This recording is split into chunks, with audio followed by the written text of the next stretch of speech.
வணக்கம். Tap IAS academy. இன்னைக்கு நம்ம பேச போற தலைப்பு என்ன பத்தி பார்க்குறோம் அப்படின்னா, மெயின்ஸ் ஆன்சர் ரைட்டிங் பிராக்டிஸ்ல இன்னைக்கு நாம வந்து சாகர்மாலா ப்ராஜெக்ட், சாகர்மாலா திட்டத்தை பத்தி பார்க்கலாம்.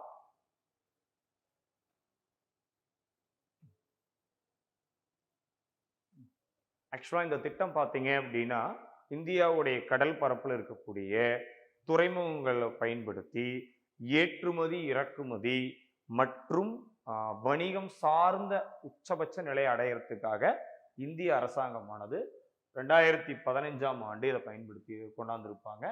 இது பார்த்தீங்கன்னா முக்கியமான துறைமுகம் சார்ந்த வளர்ச்சி திட்டம்ங்கிறாங்க. ஃபிளாக்ஷிப் ப்ரோக்ராம் அப்படிங்கிறாங்க.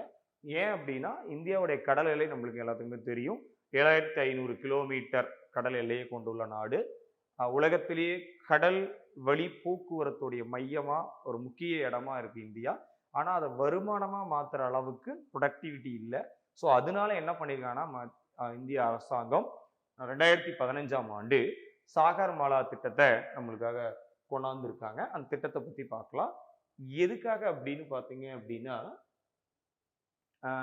எக்கனாமிக் growth, லாஜிஸ்டிக் எஃபிஷியன்சி, பொருளாதாரத்திலையும் மற்றும் சரக்குகளை கையாளுறதுல உச்சநிலை அடையறதுக்காகவும், ட்ரேடு காம்படிட்டிவ்னஸ், நம்மளுடைய வணிகம் சார்ந்த போட்டி. ஃபார் எக்ஸாம்பிளா தென்சீன கடல் எடுத்துக்கலாம். இப்போ சீனாவுடைய முக்கிய துருப்பா இருக்கக்கூடிய தென்சீன கடலா இருக்கலாம், அமெரிக்கா, அட்லாண்டிக், பசிபிக்கா இருக்கலாம். ஸோ இந்த மாதிரி ட்ரேடு காம்படிட்டிவ்னஸுக்காகவும், ப்ளூ எக்கனாமி அப்படின்னு சொல்லப்படக்கூடிய நீல பொருளாதாரம் நம்ம அதுக்காகவும் மேக் இன் இந்தியா திட்டத்தை ஒரு நோக்கமா வச்சு இந்த சாகர்மாலா திட்டத்தை இந்திய அரசாங்கம் 2015ஆம் ஆண்டு கொண்டாந்துருக்காங்க.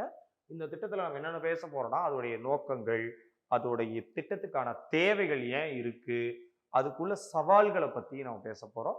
ஸோ ஒன்றா பார்க்கலாம். First, need for such a project, திட்டத்துடைய தேவைகள் என்ன அப்படின்னு பார்க்குறப்ப, இந்த இந்தியாவுடைய தற்போது 95% மதிப்பு பார்த்தீங்கன்னா நம்மளுடைய அது கடல் போக்குவரத்து மூலியமா தான் இருக்கு. 95% of India's trade value, 70% of value taken by நம்மளுடைய மெரிடைம் டிரான்ஸ்போர்ட், கடல் வழி போக்குவரத்து. ஏன்னா சரக்குகள் அதிகமாக எடுத்துட்டு வரதுக்காகவும் சரக்குகளை அதிகமாக கையாளுறதுக்காகவும் நம்ம கடல் வழி போக்குவரத்தை சார்ந்திருக்கோம். இப்போ பார்த்தீங்க அப்படின்னா ஏன் நம்மளால மற்றவர்களோட போட்டி போட முடியல அப்படின்னா, lacking of the high quantity of international trade. நம்ம உள்கட்டை வசதி சரியில்லாதனாலையும் மேம்பட்ட வசதிகள் இல்லாதனாலையும் அதிக சரக்குகளை நம்மளால கையாள முடியல. பார்த்தீங்கன்னா கூட சர்வதேச தரத்தில் இந்தியா இல்லை அப்படின்னு இருக்காங்க. சீனா ஒரு சிறந்த எடுத்துக்காட்டா சொல்றாங்க நேவி அண்ட் மெரிடைம் பவர்ல. அண்ட் யூஎஸ், ஜப்பான், வடகொரியா போன்ற நாடுகள் எல்லாமே ரொம்ப அட்வான்ஸ்டு ஃபீச்சர்ஸ் அண்டு டெக்ஸ்சரோட இருக்காங்க. அதுக்காக தான் இதை கொண்டாந்துருக்காங்க. அதுக்கப்புறம் இப்போ மற்ற நாடுகளை கம்பேர் பண்றாங்க. ஃபார் எக்ஸாம்பிளா South Korea, Japan, other developed countries இங்கே கொடுத்துருப்பாங்க. சீனா, தென்கொரியா, ஜப்பான் போன்ற வளர்ந்த நாடுகளோட ஒப்பிடுகிற இந்தியாவுடைய ஷிப்பிங் காஸ்ட் பார்த்தீங்கன்னா மிக அதிகமாக இருக்குன்றாங்க. என்ன காரணம் அப்படின்னு பார்த்தீங்க அப்படின்னா, நம்ம எடுத்துக்கிட்டு போறதுக்காக நிறைய முயற்சிகளையும் நிறைய அன்காம்படிட்டரோட நம்ம போட்டி போடுறதா இருக்கு. ஃபார் எக்ஸாம்பிளா இப்போ இந்தியாவுடைய பவர் அப்படின்னு பார்க்குறப்ப 27 அப்படின்னு வச்சுக்கிட்டா, சீனா மற்றும் வளர்ந்த நாடுகளுடைய பவர் டாப் 5, டாப் 10க்குள்ள இருக்கு. காரணம் பார்த்தீங்க அப்படின்னா அட்வான்ஸ் டெவலப் டெக்னாலஜிஸ் யூஸ் பண்ணிட்டு இருக்காங்க. நம்ம அதுக்காக கொண்டாடுறதுக்காக தான் மத்திய அரசாங்கம் நம்மளுக்கு சாகர்மாலா திட்டத்தை கொண்டாந்துருப்பாங்க. இங்க கொடுத்துருப்பாங்க பாருங்க. நம்ம சீனா, வடகொரியா, ஜப்பான் போன்ற நாடுகள் அந்த துறைமுகத்தை வளர்ச்சியை திறம்பட பயன்படுத்திட்டு இருக்காங்க. நம்மளை விட ஜப்பானுடைய கோஸ்ட் லைன் கம்மியா இருக்கலாம், ஆனா அவங்க நேவி ஸ்ட்ரக்சர்ல ரொம்ப அதிகமான பயன்பாட்டை கொண்டிருக்காங்க. replicate their model, stay competitive. இன்னைக்கும் பார்த்தீங்கன்னா காம்படிட்டிவ் இல்லாதனால நம்ம ஒரு மாடலை உருவாக்க முடியாம இருக்கோம். அந்த மாடலை உருவாக்கணுங்கிறதுக்காக தான்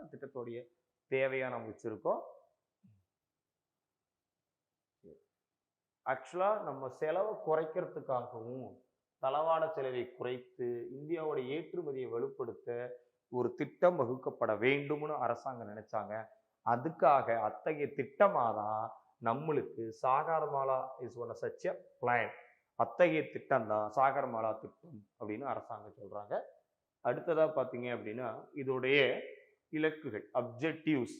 ஏன் இந்த திட்டத்தை கொண்டாடணும் அப்படின்னு பாத்தீங்கன்னா, modernisation mechanism of existing port, development of new ports. இப்போ அதாவது நம்மளுக்கே தெரியும் இந்தியாவில் ஒரு பெரிய துறைமுகங்கள் அப்படின்ட்டு பார்க்குறப்போ 10 கம்மியாக தான் இருக்கும். அதுவே சிறிய துறைமுகம்லாம் ஒரு 200 300 இந்த மாதிரி ரேஞ்சில் தான் இருக்கும். இப்போ இந்த சாகர்மாலா திட்டத்தில் என்ன பண்ணியிருப்பாங்க அப்படின்னா ஒரு 6 மெகா ப்ராஜெக்ட் எடுத்திருப்பாங்க. ஃபார் எக்ஸாம்பிளா தமிழ்நாட்டில் குளச்சல் துறைமுக திட்டம். அந்த அந்த திட்டம் வரப்போ என்ன ஆகுனா அதை சுற்றி இருக்கக்கூடிய இடங்களை மாடர்னைஸ் ஆக்க முடியும். ஸோ ஈஸியாக ஆக்சஸ் பண்ண முடியும், ட்ரேடையும் சரி டிரான்ஸ்போர்ட்டையும் சரி. அதுக்கப்புறம் பார்த்தீங்கன்னா improving boat connectivity with road, rail, inland waterways, coastal shipping எல்லாத்துக்கும் இம்ப்ரூவ் பண்ண முடியும். ஃபார் எக்ஸாம்பிளா கோல்டன் குவாட்ரிலேட்டரல் ரோட்ஸ், தங்க நாற்கரச்சாலைன்னு சொல்லுவோம். இந்த மாதிரி இந்த இதை கொடுக்க முடியும். அதுக்கப்புறம் போர்ட் லேட் இண்டஸ்ட்ரியலைசேஷன் அப்படிங்கிறாங்க. துறைமுகம் சார்ந்த ஒரு பொருளாதார மையங்களாகவோ எக்கனாமிக் ஜோன்ஸ், ஸ்பெஷல் எக்கனாமிக் ஜோன்ஸாக இந்த இது டெவலப் பண்ண முடியும் அப்படிங்கிறாங்க. அடுத்ததா பார்த்தீங்க அப்படின்னா sustainable development of coastal communities, ஒரு நிலைத்தக்க ஒரு வளர்ச்சியை மேம்பாட்டை இது கொடுக்க முடியும். மீன் வளமாக இருக்கலாம், டூரிசமாக இருக்கலாம். ஃபார் எக்ஸாம்பிள் லட்சத்தீப் எடுத்துக்கலாம், அந்தமான் நிக்கோபர் எடுத்துக்கலாம். இந்த மாதிரி துறைமுகத்தை ஒட்டிய ஒரு பகுதிகளில் ஒரு நம்ம சுற்றுலாவை மேம்படுத்த முடியும். ஸ்கில் டெவலப்மெண்ட், அங்கே இருக்கிறவங்களுக்கான ஒரு அறிவுத்திறன் மேம்பாட்டு பயிற்சியும் தர முடியும் அப்படிங்கிறாங்க. அடுத்ததாக பார்த்தோம் அப்படின்னா ரெடியூசிங் லாஜிஸ்டிக் காஸ்ட், இந்தியாவோட ஏற்றுமதி இறக்குமதி செலவை குறைக்கிறதுக்காக சாகர்மாலா திட்டத்தில் ஒரு 6 மெகா ப்ராஜெக்டை பண்ணுறோம். அந்த ப்ராஜெக்ட் பண்ணுறதுனால இந்தியாவோடைய ஒரு ஆண்டுக்கு செலவாகிற அளவு பார்த்தீங்க அப்படின்னா ரொம்ப ரொம்ப கம்மியாகும். ஃபார் எக்ஸாம்பிளாக இன்னைக்கு இந்தியா அமெரிக்காவுடைய வர்த்தக பார்த்தீங்கன்னா $1 பில்லியன் அப்படின்னு வச்சுக்கிட்டோம்னா, அது நம்ம இந்த சாகர்மாலா திட்டம் நம்ம செயல்பாட்டுக்கு வந்துச்சு அப்படின்னா பில்லியனாக இருக்கிறது நம்ம மில்லியன்ஸோடைய ட்ரேடு வேல்யூவாக நம்மளால் குறைக்க முடியும். ஸோ அதுக்காக கொடுத்துருக்காங்க. இது ஒரு கீ காம்பனன்ட்ஸ் பார்த்தீங்க அப்படின்னா first port new port development, அந்த இடத்துல ஒரு புதிய தொழிற்சாலையை உருவாக்குறது, துறைமுகங்களை உருவாக்குறது. கிரீன்ஃபீல்ட் போர்ட்ஸ் அப்படிங்கிறாங்க, அதாவது பசுமை துறைமுகம். கார்பன் அளவை குறைக்கிறதுக்காக நம்ம பயன்படுத்தக்கூடிய எல்லா வார்த்தைகளுக்குமே கிரீன்ஃபீல்ட், கிரீன் அப்படின்னு வார்த்தையை பயன்படுத்துகிறோம். For example green nano chemistry, green chemistry இந்த மாதிரி சொல்கிறோம். அதுக்கப்புறம் போர்ட் கனெக்டிவிட்டி என்ஹான்ஸ்மெண்ட் அப்படிங்கிறாங்க. துறைமுகத்தை இணைக்கிறதுக்காக நம்ம எல்லா சாலை, ரயில் போக்குவரத்தாக இருக்கலாம் மற்றும் நீர்வழி போக்குவரத்து, நம்ம சொல்கிறோம் இல்லையா, தேசிய நீர்வழி போக்குவரத்து, நேஷனல் வாட்டர் வேவ்ஸ், இதை மாதிரி பண்ணியிருக்கலாம்னு சொல்லியிருக்காங்க. அடுத்ததாக பார்த்தோம்னா இண்டஸ்ட்ரியலைசேஷன், அதெல்லாம் பேசியிருப்போம். டெவலப்மெண்ட் முன்ன சொன்ன மாதிரியே தான் எல்லா வார்த்தைகளுமே அவங்களுடைய என்விரான்மெண்டலை ப்ரொடெக்ட் பண்ண போகிறோம். இப்போ அந்த இடத்துல இந்த துறைமுகங்கள் வர்றதுனால அந்த இடத்துல இருக்கக்கூடிய சூழலை மேம்படுத்துறதுக்காக இதை யூஸ் பண்ணிக்கிறோம். அதுக்கப்புறம் வாட்டர் பேஸ்டு டிரான்ஸ்போர்ட்டை நம்ம என்ன பண்ணியிருக்கோம் அப்படின்னா கொஞ்சம் இன்க்ரீஸ் பண்ணுவோம். ஃபார் எக்ஸாம்பிளாக சாலை ரயில் மூலியமாக ஒரு ட்ரேடு, ஒரு பொருள் கொண்டு போகிறதுக்கு பதிலாக நம்ம நீர்வழி போக்குவரத்து மூலியமாக அந்த இதை நம்ம இது பண்ண போகிறோம். ஸோ இந்த இதில் பார்த்தீங்கன்னா 2025 வரையும் இந்த சாகர்மாலா திட்டத்துடைய ஒரு கரண்ட் ஸ்டேட்டஸ் பார்த்தீங்க அப்படின்னா மொத்தம் இந்தியா முழுக்க 1500 ப்ராஜெக்டை ரன் பண்ணிக்கிட்டு இருக்காங்க. 6.5 லட்சம் கோடிகள் மதிப்புல நம்ம இது 2024 பார்த்தீங்கன்னா அதுல 2 லட்சம் கோடி அளவுள்ள ப்ராஜெக்டை நம்ம கம்ப்ளீட் பண்ணிட்டு அதை செயல்பாட்டுக்கு கொண்டாந்துருக்காங்க. இதுல பார்த்தீங்கன்னா விசாகப்பட்டினம், முந்த்ரா, பைபவ், எண்ணூர், கொச்சின், சென்னை இதெல்லாமே சாகர்மாலா ப்ராஜெக்ட்ல ஒரு முக்கிய அங்கமா இருக்கக்கூடிய துறைமுகங்களா இருக்கு. அதுக்கப்புறம் எக்கனாமிக் ஜோன்ஸ் அப்படின்னு பார்க்குறப்ப எந்தெந்த ஸ்டேட்ஸ் எல்லாம் நம்ம கவர்ல வச்சிருக்காங்கன்னா முன்னாடி தான் குஜராத், மகாராஷ்டிரா, தமிழ்நாடு, ஆந்திர பிரதேஷ். உங்களுக்கு தெரியும் இல்லையா, இந்தியா இந்தியாவிலேயே கடல் எல்லை அதிகமாக இருக்கிற ஸ்டேட் அப்படின்னு பார்க்குறப்ப குஜராத் இருக்கும்.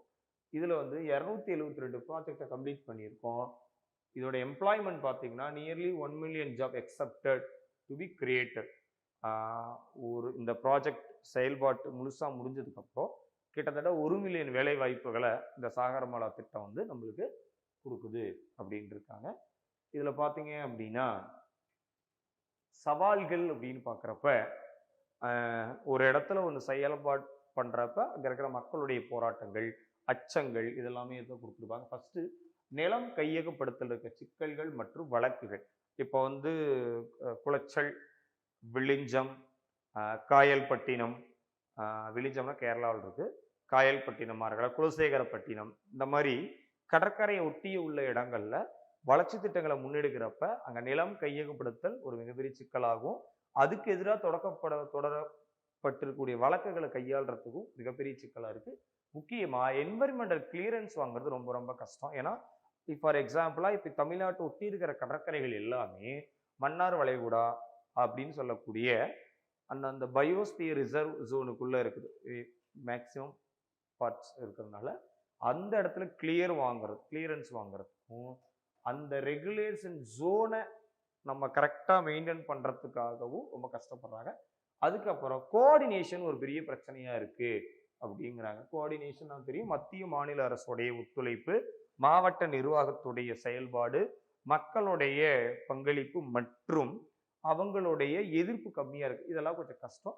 ஃபண்டிங் நம்மளே சொன்ன மாதிரி தான் கிட்டத்தட்ட ஒரு 6 லட்சம் கோடி நம்ம வந்து ஃபண்ட் கொடுக்குறோம் அப்படிங்கிறப்பையும் இதை ரன் பண்ண ஸ்லோ ப்ராஜெக்ட் ரேட் ஆகுதுன்னு சொல்றாங்க. மெதுவான திட்டம் செயல்படுத்தல் 6.4 இருக்குன்னா 2 லட்சம் கோடி அளவுக்கு தான் திட்டம் செயல்பாட்டுக்கு வந்திருக்கு. இது எப்போ முழுசா அந்த 6 லட்சம் கோடின்னு பண்ணி முடிக்கிறதுக்குள்ள நியர்லி 8-9 லட்சம் கோடி அளவுக்கு அந்த ப்ராஜெக்ட் எஸ்டிமேஷன் இன்க்ரீஸ் ஆகுது. ஸோ அதனால மெதுவான செயல்படுத்துதல், நிதி உதவி, செலவு இதெல்லாமே ஒரு சேலஞ்சா இருக்கு. இதை வந்து பார்த்தீங்கன்னா லோக்கல் எக்காலஜியை பாதிக்குது, உள்ளூர் சூழலியலை பாதிக்குது, கம்யூனிகேஷன் நீட் இது வந்து ஒரு சென்சிட்டிவான விஷயமா இருக்கு. அடுத்து இதில் வந்து பார்த்தீங்க அப்படின்னா ப்ராக்டிஸ் கொஷின் அப்படின்னு சொல்லிட்டு ஒரு 3 கொஷின் நம்ம செலக்ட் பண்ணியிருப்போம். என்ன அப்படின்னு பார்த்தீங்கன்னா சாகரமாலா திட்டத்தின் நோக்கங்கள் மற்றும் சாதனைகள் விமர்சனமாக ஆய்வு செய்யவும், தற்போதைய சூழலில் திட்டம் எதிர்கொள்ளும் சவால்கள் என்னென்ன, கிரிட்டிக்கலி எக்ஸாமின் நம்ம கொடுத்துருக்கோம். ஸோ அதோட அப்ஜெக்டிவ்ஸ் அச்சீவ்மெண்ட்ஸ் நம்ம எழுதிட்டு அதோடைய சேலஞ்சஸை கரண்ட் ஸ்டேட்டஸோட நம்ம வந்து மேட்ச் பண்ணுற மாதிரி இருக்கும். அதுக்கப்புறம் டிஸ்கஸ் பண்ண சொல்லியிருக்காங்க. என்னன்னா Sagarmala programme can transform India into a global maritime power. முன்ன சொன்ன மாதிரி தான் சீனா, தென்கொரியா போன்ற நாடுகளை நம்ம அது கூட சவால்களை எதிர்கொள்ளணும் அப்படின்னா நிச்சயமா இந்தியாவுடைய மெரிடைம் பவர் இன்க்ரீஸ் ஆகணும். அதுக்கான suggest measure to overcome implementation bottleneck அப்படின்றதுக்காக பரிந்துரை செய்யவும் சொல்லியிருக்காங்க. அடுத்து 3வது கொஸ்டினாக பார்த்தீங்கன்னா evaluate the impact of Sagarmala and coastal community development and environment sustainability. இது சுற்றுச்சூழலை நிலைத்தன்மை ஏற்படுத்த தாக்கத்தை நீங்கள் மதிப்பீடு செய்யுங்க அப்படின்னு இருக்காங்க. ஸோ இது ஒரு முக்கியமான ஒரு கேள்வியாகவும் பலதரப்பட்ட தேர்வுகளில் யூபிஎஸ்சி மெயின்ஸ் மற்றும் டிஎன்பிசி மெயின்ஸ் போன்ற தேர்வுகளை கேட்டதுனால இந்த 3ஐயும் ப்ராக்டிஸ் பண்ணிக்கோங்க. உங்களுடைய வெற்றியில் நிச்சயம் எங்களது பங்களிப்பு இருக்கும். நன்றி.